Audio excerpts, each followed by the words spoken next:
week is a milestone week. We have hit the 180 episodes mark and are zoning in on the 4-year of our build anniversary. And as they say in the classics, but that's not all. Winter is letting us know that it's not quite done with us. Well, here on the lower South Coast. Anyway, today our maximum temperature is forecast to be around about 14-15 degrees, which is unheard of for this time of year. So yeah, it's a little last blast before we get into the warmth of summer. But what is happening is things are heating up here at Clive-Lee. As you can see, the Oaks are busy putting diesel in Meraai.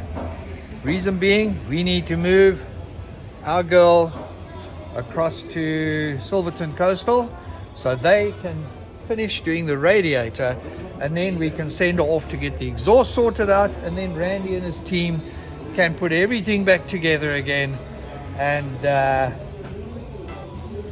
hopefully we hit the road. Hello my friends, I didn't even say hello. That was really bad manners of me. So yeah, thanks for joining me, and well, let's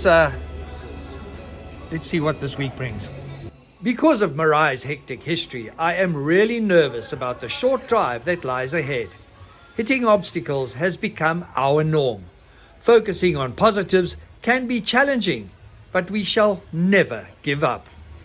Just a quick little observation on my non-technical experienced eye. When I look at what is going on here now, compared to what it was, this is looking really neat. Everything looks in place. In the past, this was a dog's breakfast. A big, slobbery dog's breakfast. That is something professional. The guys have discovered a small leak from the power steering pump that supplies the steering box. Randy was just telling me the deeper they go into the vehicle, they keep finding small little things that they have to sort out. Now, we are busy trying to get this vehicle to a company called Silverton Coastal Radiator so they can finish the radiator installation. And what Randy found, they started the vehicle, there was a leak on the power steering pump, the little pump. And it's because the fittings that were used were the wrong fittings. They should never have been used. So now it's a bit of a mission, find them, change it, sort it out. So these are just the little niggly things that we are finding. And I tell you what, people, that bill to do all this work is just growing and growing and growing. Because the pump is deep in the bowels of the engine compartment, a camera that is not unsimilar to an endoscope is used to locate the leak so it can be sorted out. It does not take the Clive-Lee team long to do the repairs. This is a good opportunity to welcome all our new followers. There's a few of you who have joined up, and I want to single out one man in particular. His name is Mike Van In. Now, I actually know Mike. He's a resident in Leisure Bay. And Mike has started watching from episode 1, and he's been binge watching. Now, what I find really fascinating is his comments on one of the episodes. And this is what he said. I suspect that adding a turbocharger to that engine is not as simple a matter as the manner in which you're talking about it, Philip. Extra or uprated oil pump, extra oil filter, extra oil cooler, wastegate, bigger radiator, a puke tank, bigger sump or separate settling tank, and probably a higher capacity fuel pump. Off the top of my head. Eek! Now Mike, if I had known that you were this sussed nearly 4 years ago, sir, I would have asked you to be my technical consultant on this build, and we probably could have saved ourselves a world of pain. But keep watching, because you are going to get blown away. There's stuff coming that will make your toes curl.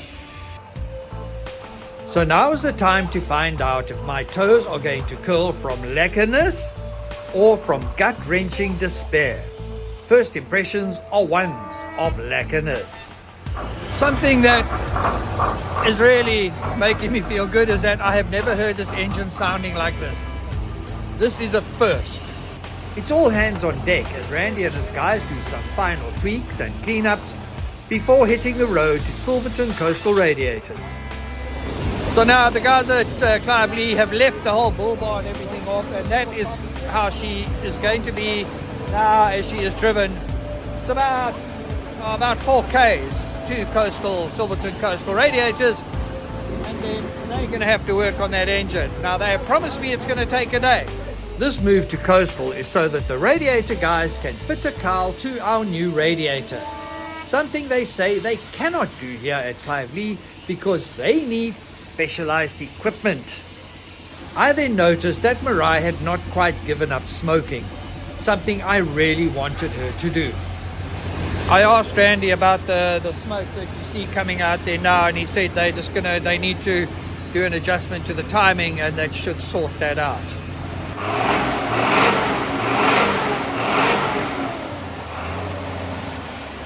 Damn, she sounds fine. Time to go. Even though this is a short drive, my heart is in my mouth. In the past, every time we have hit the tar, something bad has happened. Has the jinx on our build been lifted? We shall soon know. I dived into Mini Meraai and my pulse quickened from Lekkerness. I tell you what, going down the hill, I had to yark to catch up to Meraai. And now, look at this. Just look at this. There's Meraai overtaking a truck on a mur of a steep uphill. People, Philly is a happy boy. I am a happy boy. Meraai was cruising along in a way I had never seen before. And ladies and gentlemen, for the first time ever, here we have Mini Meraai, which you can't see from the outside, right next to big sister Meraai. Our somewhat dusty big girl pulled into Silverton Coastal Radiators, closely followed by the support guys from Clive Lee, whose services were thankfully not needed. I was really keen to know how Meraai's road handling had been. The man behind her wheel was Donovan. Short distance, but just swaying a bit. Yeah, the body roll, there is a body roll, yeah. Also, we've got a bit of a play there. Okay. So we'll take the adjusted when we get back to the workshop. Okay. But she's going fine. Power is there.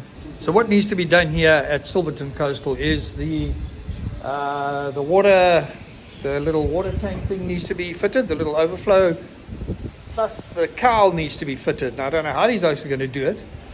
Meraai had arrived at Coastal Radiators at 10 that morning. Because of this, Silverton Radiators said they would need to keep her over for the next day because they expected her at 8 in the morning. It was quite a mission for the guys at Clive Lee to prep Meraai and to get her here. I am really hoping that losing a full day is worth it, and that the specialized equipment needed to do the radiator work is doing what it should do. The week is flying past. It is now Thursday morning, and the guys here at Silverton Coastal are battling to try and find space to fit a cowl over the main radiator, the main fan, not the fan on the radiator, the main fan on the engine. So there's a thought process going around now. Do we need a cowl over that? With the thickness of the radiator and your fan being a solid fan plus having an electrical fan in the front, I assume that it's going to give you enough cooling. Okay. And this radiator is a lot, I think you said it's a lot thicker, so that'll help, eh? The original radiator is 57, this radiator is now 85 in thickness. So obviously you've got more water holding capacity. Now how does this all work? Because I don't know about this stuff. You've got that fan on the front there, and then you've got the fan on the engine. So does it pull the air from the front through the nose, or how does it all work? What will happen if you do see your heat gauge slamming up a little bit, you'll have a toggle switch that will bring your electrical fan on. Once your electrical fan switches on, it will blow into the radiator itself, cooling the radiator. So it seems as though things are leaning towards no cowl. I do find it rather odd that after a few trips to Meraai at Clive Lee, Silverton Radiators could not see this. I think the best thing for me to do right now is to leave these guys to sort of sort all that out. Cowl, no cowl, they must make a call. Yeah, and I do think that Randy from Clive Lee will also give his input. It seems as though it'll be okay without the cowl, but whatever it is, you have to make the right decision. That's all I know. I've had too much cuck in the past to have any cuck in the future. Meraai went back to Clive Lee later that day.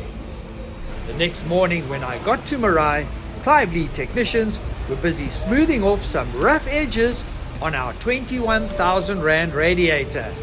Edges that could have caused a problem down the road. I'm a bit irritated with the guys at Coastal. You know, we basically wasted a day, and the reason why we took Meraai there was for them to fit this cowl that they wanted to fit. They couldn't fit the cowl.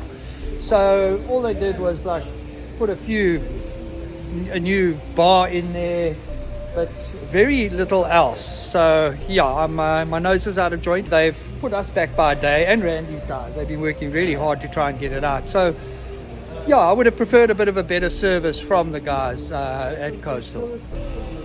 The week was drawing to a close, and Meraai had visitors. For the most part, they were quite impressed with her. This has been a fairly feel-good insert with some big highlights, a couple of lowlights, a few lowlights. One thing that did crop up, we had some family here, and I just showed them around Meraai, and I opened all the little side doors. What I saw actually freaked me out. I'm not going to do it in this episode. I will do it next week. You're not going to believe it, but we will share that with you next week. So yeah, but I'm very happy with where we are mechanically, and I think we will be out of this place within the next week or so. So until then, my friends, thank you so much for all your support. Thank you for watching. Mike Van In, brother, yes, if I'd known about you 4 years ago, you could have saved us hundreds of thousands of rands. But be that as it may, guys, please look after yourselves, look after your families, look after your possessions, and above all, you keep safe. See you next week.